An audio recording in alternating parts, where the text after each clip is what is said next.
Hello and welcome to step 2 of our program, How to End Destructive Habits.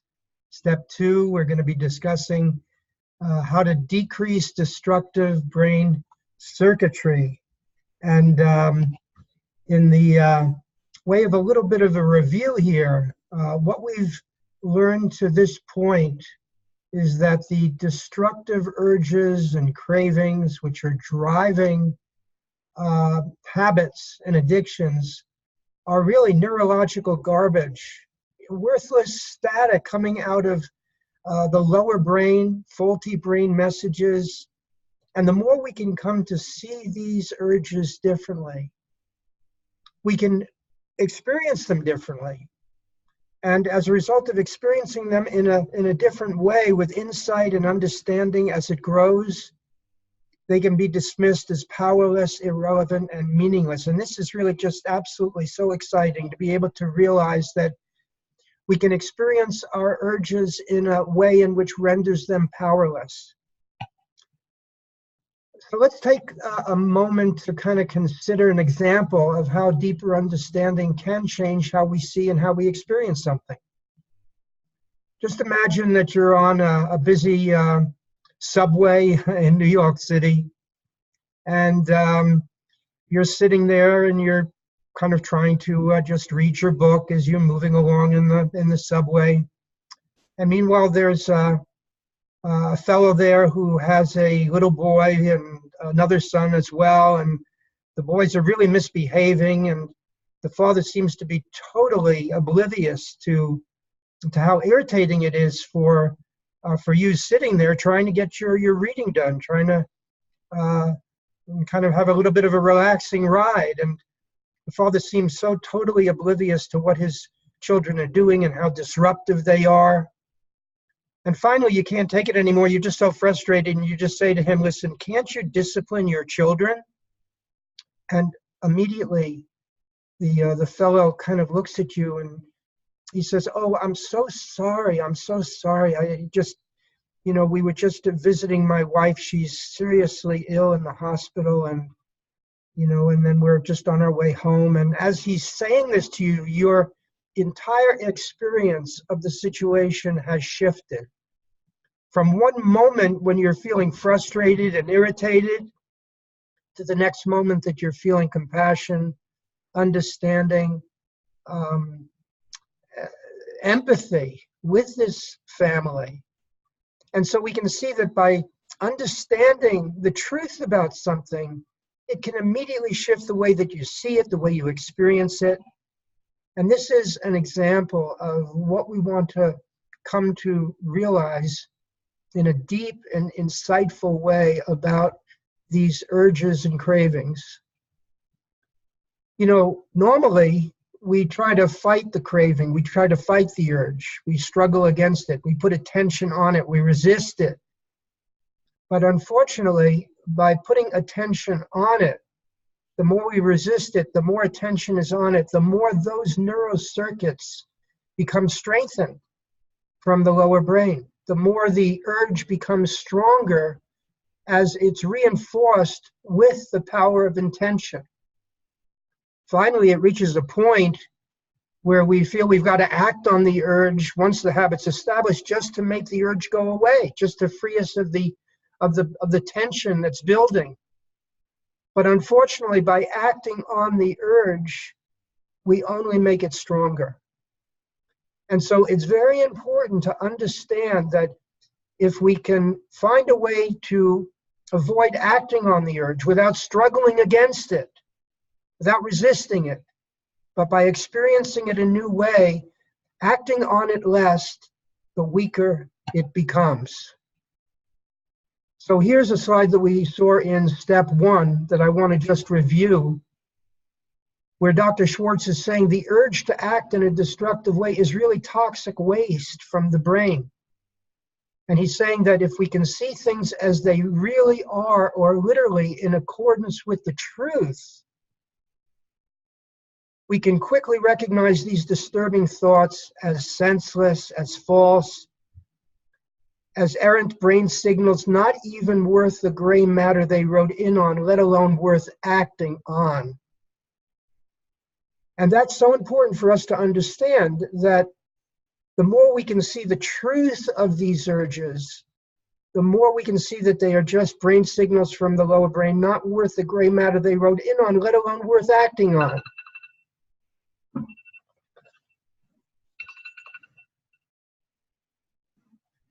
And here's another quote from Dr. Schwartz as well, where he says, the brain's ensembles of neurons over time, forming new connections that become stronger with use, and letting the unused synapses, the unused connections weaken until they are able to carry signals no better than a frayed string between two tin cans in the old game of telephone.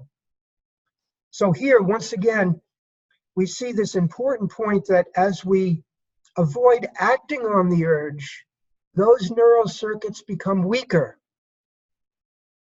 And the more we can build the healthy circuits, which we'll get to in step 3, then the more we're able to have these urges diminish over time and eventually go away on their own.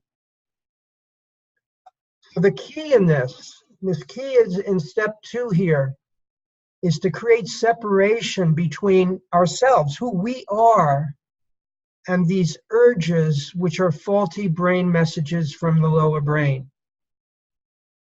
I mean, you can think of it as kind of as an analogy that you're the sun behind the clouds that's shining all the time.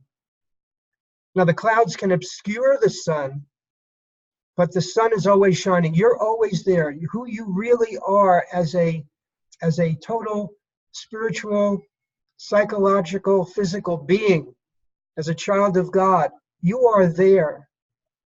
But your urges are kind of like clouds that come and maybe obscure who you are, but they are not actually you, even though we can, unfortunately, as a result of wrong thinking, identify with these urges, thinking because they are being generated within our own awareness that somehow that makes them real, that makes them true. It's really a case of mistaken identity, where we begin to identify with something, in this case the urges, and we begin to think of them as a part of who we are, our habit as kind of who we are. We begin to identify ourselves as being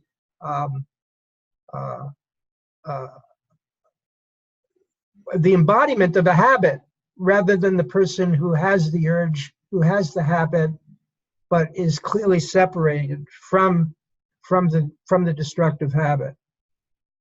By thinking that they are a part of us, we are giving them power. It's not that we are powerless over our habit. In fact, we have tremendous power over our habit. We're not powerless, but we just think and feel that we are. We can have the feeling that, and the belief that our urge leading to the habit is overwhelming, that it's so strong that we'll never be able to deal with it effectively. And by identifying with all of this thinking and feeling as a part of us, it's really a kind of innocent misunderstanding that we can correct at the level of our own consciousness. Once we can really grasp the truth that we're not powerless over our habit, we're not powerless over these urges. The problem is we just think and feel that we are. The power of thought is so important to really comprehend. We think, it's a function of who we are. It's a capability we have that we're able to think, we're able to generate thoughts and feelings. But we are not our thinking. It's a function of us, but it's not us. We can create, but we are not necessarily our creations. For example, here's over on the right there, you see a painting of Michelangelo on the Sistine Chapel ceiling. And below is a self-portrait of Michelangelo. Now, the artist, Michelangelo, he creates the masterpiece on the Sistine Chapel ceiling. It's a created work of the artist, but there's clearly a difference between the artist and his created work. And this is the life skill that we want to be able to develop, that this program is going to help you to develop in a very significant way, a life skill to be able to differentiate the false beliefs that you may have that are generated within your own consciousness, but be able to differentiate between those beliefs, those thoughts, those feelings from who you really are. We want to differentiate the belief from the believer and the thought from the thinker. This separation between who you are and the urge, the separation, the more that gap becomes wider, the more separation there is, the less power the urge will have upon you. Now, a way to think about this is that these lower brain messages generated, primarily from, we said, the limbic system, the amygdala in the lower brain.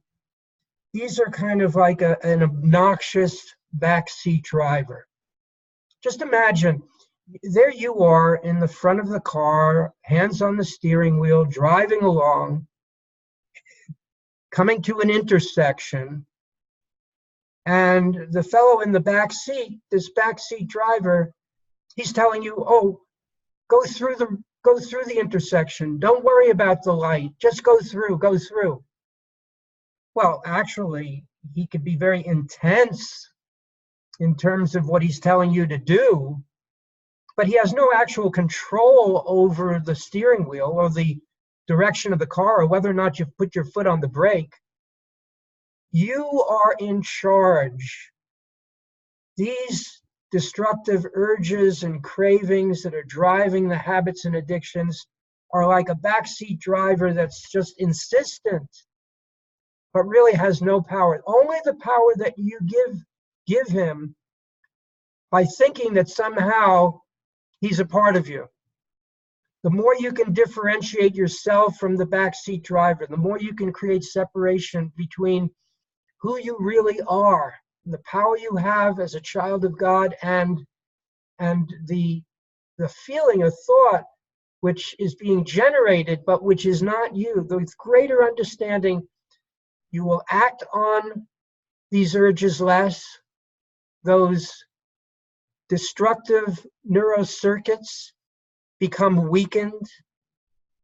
As Dr. Schwartz said, with greater and greater understanding, with more and more insight, with more and more separation between you and the urges, less acting on the urges, weakening those neurocircuits, the backseat driver goes hoarse. The urges will fade. And over time, with the end of the urge, that's the end of the habit. Now, we want to be able to kind of understand even more about the urge. We said the urge is a feeling, a thought. Destructive urges generated from the lower brain. We know so much about the physical aspects of our body. We know so much about the various systems of the body, the gastrointestinal system, the nervous system, the heart and blood vessel system, the immune system, reproductive system. It goes on and on and on. There's so many systems in the body. We know so much about, we've learned so much, we've researched so much about the details of the way that these various systems operate. But we remain largely unaware of how our psychological system functions. And yet, just like every other system in the body, our psychological system functions based on lawful principles Just as an airplane defies gravity based on principles of aerodynamics, which include lift and thrust, drag and weight, these principles, these natural laws of aerodynamics allow us to build airplanes that defy gravity. Once we understand the principles, we have tremendous advantage in being able to understand how our mind works, how these feelings and thoughts are generated.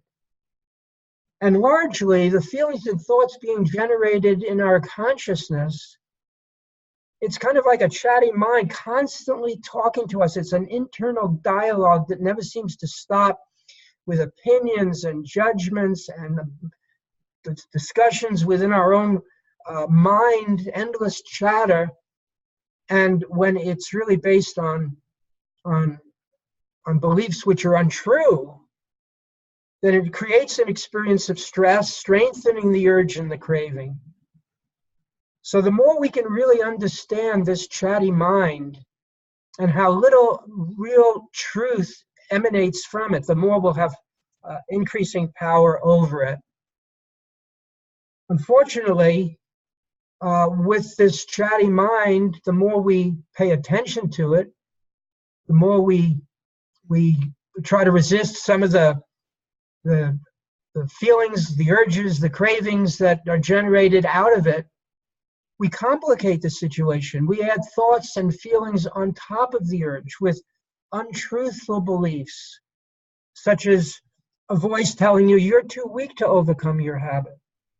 The urge is too overwhelming to resist. And you're hearing this kind of voice, you're getting this kind of sense of a communication, you're kind of falsely identifying with it, thinking, well, there's truth there. It's coming from within your own consciousness, so there must be truth there.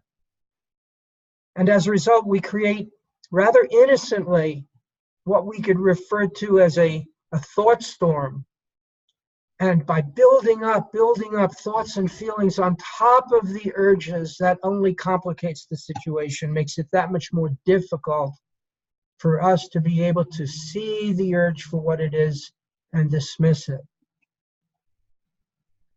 When all is said and done, the urge, though it's driving the habit, is only a feeling or thought that you should do something you don't want to do. That's all it is. It's a feeling or a thought. It's like a backseat driver. It's just giving you a feeling or a thought to do something that you do not want to do.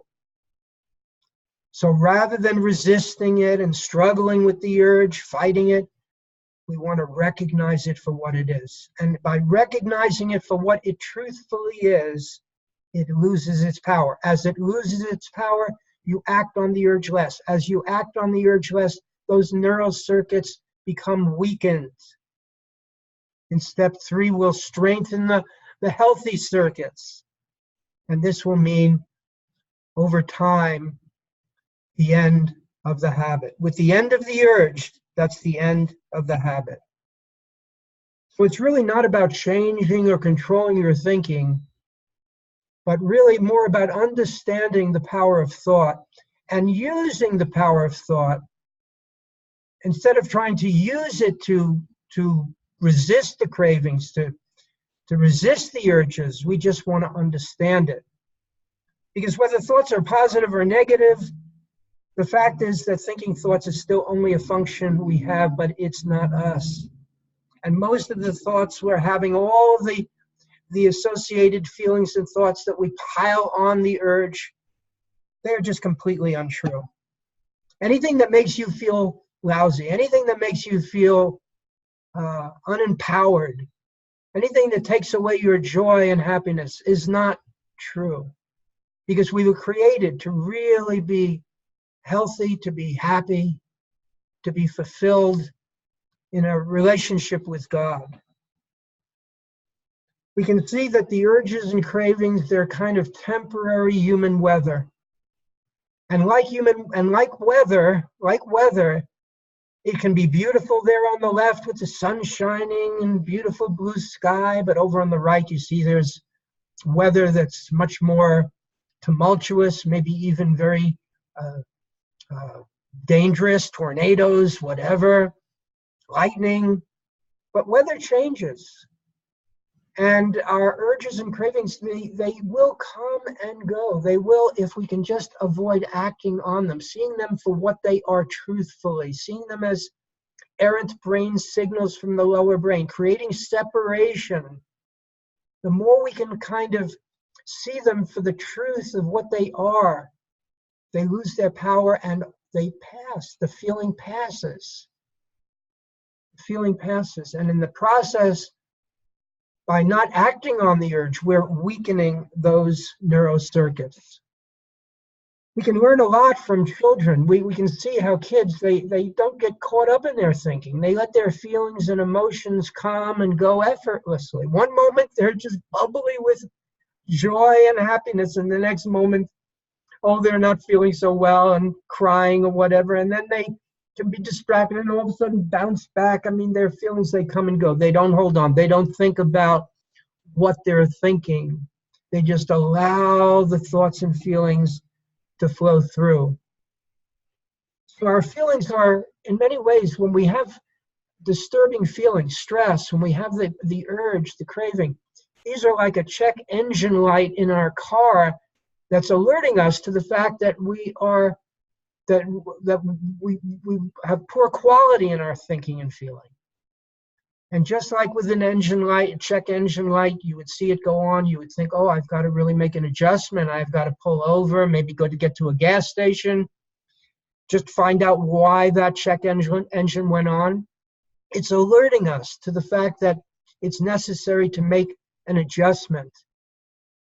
And that's what we can do as well with these urges. We can take it as a signal that we've got to make an adjustment. We've got to see it for what it is, not get caught up in the thinking about it, but recognize what it is, just passing thought and feeling. So the key to decreasing destructive brain circuitry lies in gaining increasing insight and understanding. And this is something that can happen quickly. It can sometimes take time. It can take weeks, months or so. It can take a shorter period of time for some people. It can take a longer period of time for others. But there's truth here, and the more that you can recognize the truth and experience the unhealthy urges and cravings as meaningless, toxic garbage, then it can be dismissed as powerless and harmless. So that is the step 2 in our program. I hope you've been able to really gain a tremendous amount, and that over time your insight will deepen, your understanding will grow. And I look forward to seeing you on the next video. Step 3, increasing the healthy circuitry in the brain. Have a great day. Bye.